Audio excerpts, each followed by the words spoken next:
Kahĩĩ ka mĩaka 11 kuma Kiambu rĩu nĩ gacokeirio mwĩhoko wako wa kũũrwo nĩ guoko gwako thutha wa kũgĩa na mũtino wa kũgwa kuma mũtĩ igũrũ na kũgĩa na nguraro ciratũmĩte guoko gwako kwa ũmotho gũkue ũndũ ũmwe na gũcomoka ihĩndĩ. Masi wa Ngarĩ nĩ nyina wa Danzel Gitau. Na mũthenya ũmwe nĩguo gũcokaga treatment yake ya gũthondekwo nerves na nĩ mamũthondekete wega tondũ nĩ aratecekete nĩ kũhũthĩra guoko, ahũthĩraga guoko kumwe agĩkĩra nguo agĩthamba.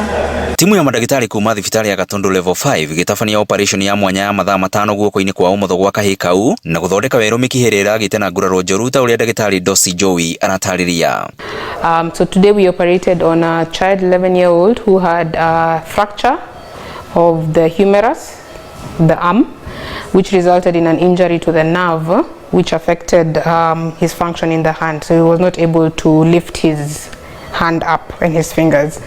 So the surgery we performed was nerve transfer to give him function in the hand. We did a nerve transfer which is a transfer from one nerve that is functioning to the nerve that is not working. Kũringana na ndagĩtarĩ Simaton Munke, augĩte korwo nguraro icio citinakorwo cigĩtangĩkĩrwo na ihenya nĩ cingĩracũngĩrĩirie mwana ũcio gũkorwo na wathe. When it comes to injuries like these, hand injuries, you can imagine how they can change the outlook and life of such a young child. So we are humbled and quite honored to have been given the opportunity to help him get his life.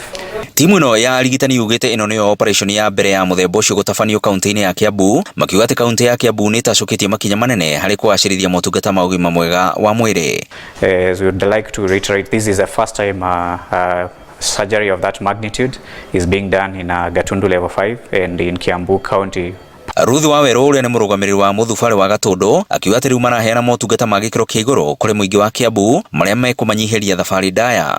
I want to thank the county government of Kiambu for supporting Gatundu Level 5. We are now able to do a lot more in terms of the services we are offering, and we want to invite Kiambu people, the residents of Kiambu, to seek medical services from Gatundu Level 5. Before you proceed to any other facility, pass by Gatundu Level 5, see what we have. Thibitarĩ-inĩ TV kuma thibitarĩ ya Gatundu Level 5 niĩ njĩtagwo Werũ wa Mwangi.